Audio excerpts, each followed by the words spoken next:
プーチンの愚策でロシアの有力企業が破産しました。これは民間経済だけではなく軍事面においてもロシア軍にとっても打撃となります。皆さんごきげんよう、上川薫です。今回取り上げる話題はロシア経済の未来について語っていきましょう。ロシアは非常に多くの天然資源などが取れる国であり、掘って掘りまくって世界へと売れば、少なくとも財政破綻することがないような豊かな国になるはずです。ところが、それらで得たお金を使って軍事侵略を行っているのがプーチン大統領です。そして、ロシアという国はソ連時代において多くの研究開発が進むことによって他の国とは違う独自の技術を持っている分野などもあります。その一つが人工サファイアの製造能力です。人工サファイアと聞いても身近なところではスマートフォンのレンズであったり腕時計にはめられているなぐらいな感じであまり身近には感じないものです。しかし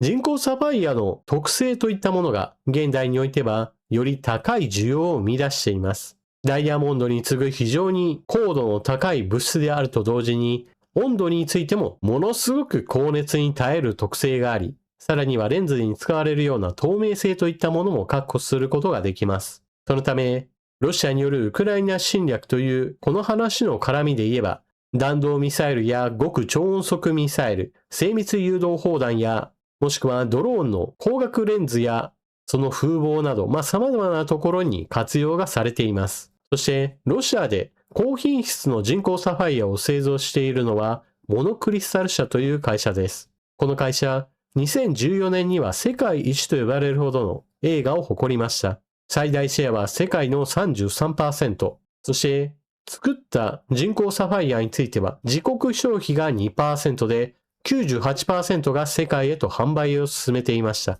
それだけ世界市場で戦えることを証明していたわけです。ところが、プーチン大統領の推し進めたウクライナに対する本格的な侵略が、この有力企業の命運を決めました。2022年以降、様々な逆風がこの会社にダメージを与えていきます。まず最初に襲いかかったのが、ロシアに対する制裁です。先ほども述べたように、一般的な商品にも使われますが、軍事用品としても使われます。ですから、制裁によって原材料などについても入手が難しくなりました。従来とは違ったルートからの入手もできるわけですが、それには必ずコストの上昇がかかってきます。さらには、世界市場に売りまくっていた関係で、それらについて正規ルートが一気に閉ざされました。それに伴う売上の減少は非常に大きなものです。こうした西側の制裁がかかった時に、ロシアにおいては、じゃあ他のルートで売ればいいじゃないかということを行います。例えば石油や天然ガスなどは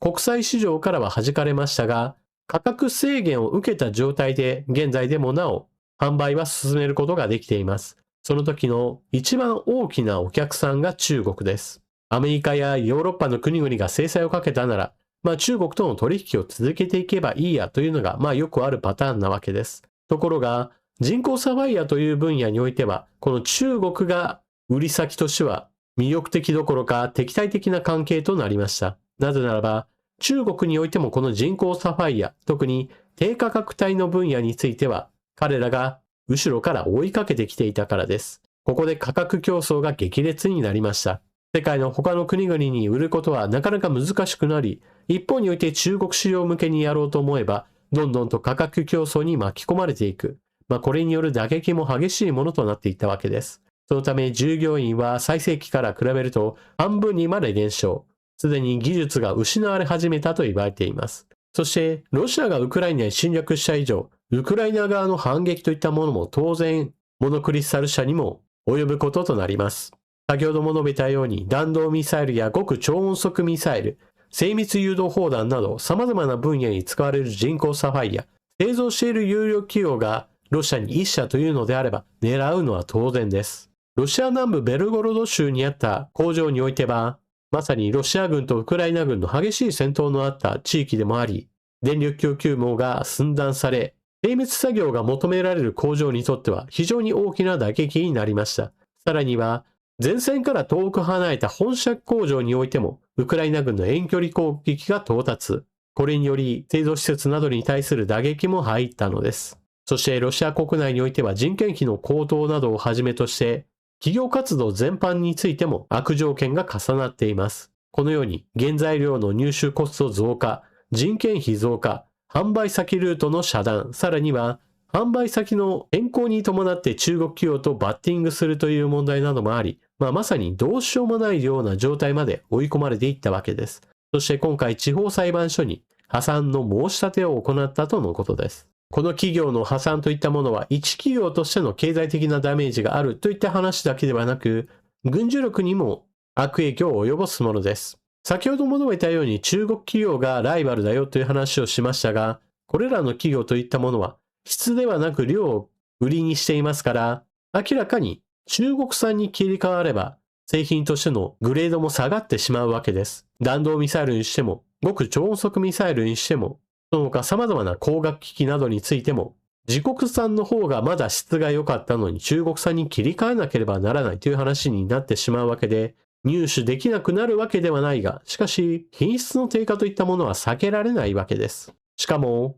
この分野における有力企業を失うということは、国家的損失とも同じ意味となります。なぜならば、この分野成長産業だからです。人工サファイアは何も軍事用品だけではなく民間の製品についても様々な応用が進んでおり、これから市場は拡大の一途をたどると考えられているのです。ですからこの企業を失うということは、ロシアが未来を投げ捨てているようなもので、バカなことをやっているなというその一例だと言えるでしょう。今回、ロシア企業が世界市場から完全に退場することとなりました。この後国有化するといった手はあるでしょうが、すでに熟練の技能者などが首を切られたり、他の会社に引き抜かれたりで、人員が半分まで減っていますから、国有化したとしても、以前と同じものが作れるかどうかはちょっと怪しい状態です。では残る世界的な有力プレイヤーはどこがあるか。アメリカ、日本、中国です。そしてこの3つの有力プレイヤー、それぞれちょっと性質が異なっています。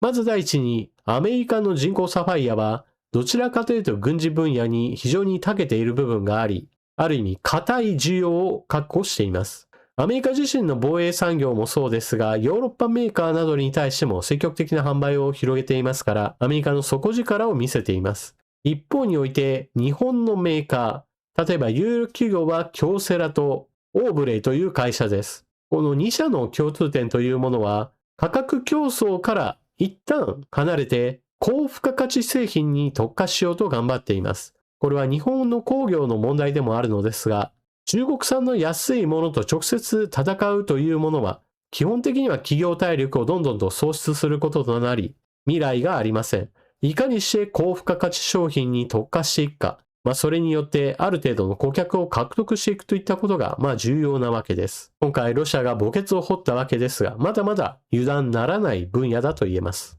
ではここまではロシアの有力企業がまさにプーチン大統領の愚策によって潰れてしまったという話なわけですが、ロシア経済全体で見たらどうなのか、この点についても解説をしておきましょう。まず結論から言えば、ロシアは着実にプーチン大統領の愚策に付き合って未来を自ら壊しています。ものすごい単純な話ですが、国家予算の4割を軍事予算と治安当局に対する予算で費やしているのですから、それ以外の分野における予算縮小の煽りは明らかに未来に対する投資を不可能にしています。ただ、それでも経済状態が悪いですよとは大っぴらには言いたくないものですから、表向きはなんとか成長を維持しているというシナリオをもとにして話が進められています。しかし実態としてはそうではないというような批判が必ず付きまとうものとなっています。例えば、戦争をすることにより非常に多くのお金をつぎ込んでいる関係で赤字が出るのは仕方ないと一応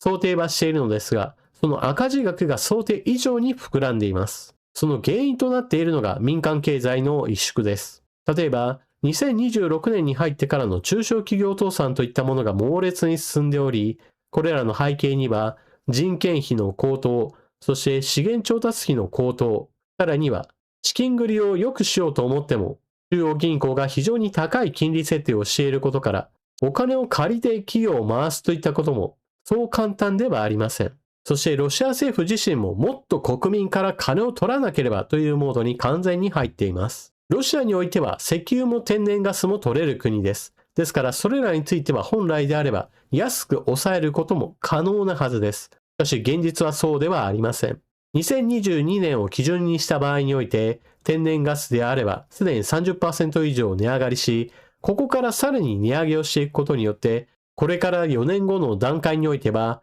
87% まで値上げをするという予告がなされています。電気料金について言っても、ロシアにおいては原子力発電所がたくさんあって、ウランも自国で取ることができます。しかしこれらについても同様にして、最終的には電気料金は 50% 以上の値上げといったものが予定されています。段階的に少しずつ進んでいくものではあるものの、値上がりが止まらないといったことは明らかに異常事態だと言えるでしょう。その他公共料金などについても補助金の打ち切りと値上げが同時進行するといった具合にして、家計に対する負担は増加する一方です。企業に対しても税制優遇制度の縮小や最低課税額の引き下げなど、様々な面で増税政策が取られています。こうした極端な戦時経済への突入といったものは、国民生活に対しても打撃を与えています。例えば、2025年、人口20万人のエンゲルスという町において下水道の破裂事故といったものがありました。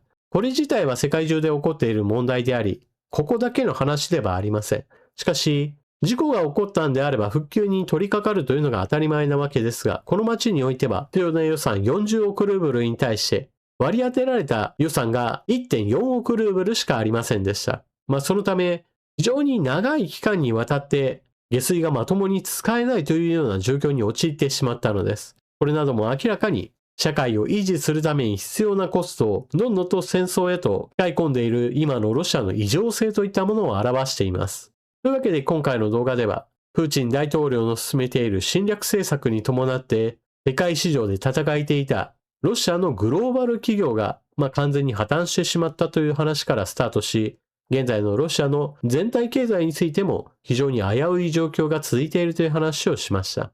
プーチン大統領にしてみれば、経済的合理性など全く無視して自らの野望に突き進んでいるのでしょうが、傍から見ればただの迷惑な人にしか過ぎません。あなたはどう感じられたでしょうか？それでは動画の最後までご視聴いただきありがとうございました。チャンネル登録していない方はぜひともこの機会にチャンネル登録よろしくお願いします。それでは次の動画でまたお目にかかりましょう。またね。